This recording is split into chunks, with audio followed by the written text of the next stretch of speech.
জানো তো, আমাদের গ্রাম যেন প্রকৃতির এক শান্ত সুন্দর আঁচল। চারিদিকে সবুজ ধানের মাঠ, খোলা আকাশ আর পাখির কিচিরমিচির শব্দে সকালটা শুরু হয়। মাঠে ঘাটে কৃষকেরা ভোরবেলা লাঙল ও কোদাল নিয়ে কাজে নেমে পড়েন।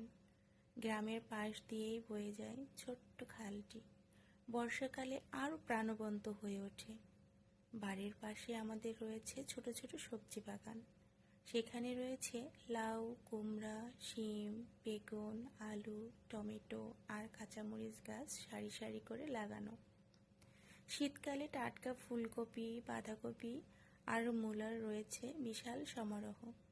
এসব সবজি শুধু আমাদের পরিবারের চাহিদাই মেটায় না, অনেক সময় দেখা যায় বাজারে বিক্রি করা হয়, আর বিক্রি করে আমাদের বাজারঘাট করা হয়।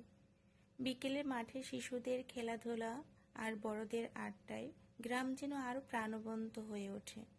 প্রকৃতির স্নেহ আর মানুষের পরিশ্রমে আমাদের গ্রাম সত্যিই এক শান্ত আর শান্তির সৌন্দর্যের ঠিকানা। তবে প্রত্যেকেই এরকম একটা সুন্দর গ্রামে বসবাস করতে চায়। আমি ছোটবেলা থেকেই এই গ্রামেই বেড়ে উঠেছি, এই গ্রামেই আমি বড় হয়েছি। স্কুলে পড়েছি গ্রামের। প্রত্যেক দিন বৃষ্টির দিনে হাঁটু সমান কাদা ভেঙে স্কুলে যেতাম, আর স্কুল থেকে ফিরে আসতাম বৃষ্টিতে ভেজে, একদম কাক ভেজা দিয়ে। সেই সব দিনগুলোকে খুব মিস করি। মাঝে মাঝে মনে হয় সেই সব দিনগুলো যদি আবারও ফিরে পেতাম, আর ছোট ছোট বান্ধবীদের সাথে গলায় জড়িয়ে একসাথে খেলাধুলা করতাম। শীতের দিনে বিকেল হতে না হতেই মাঠের পাশে চলে আসতাম, আর সবাই মিলে একসাথে গোল্লার চোট, দাঁড়িয়াবান্ধা, শিবুরি, আরও কত খেলা যে খেলতাম। কখনো কখনো খেলতে গিয়ে কারো কারো নাক ফাটিয়েছি, কারোকে ব্যথা দিয়েছি।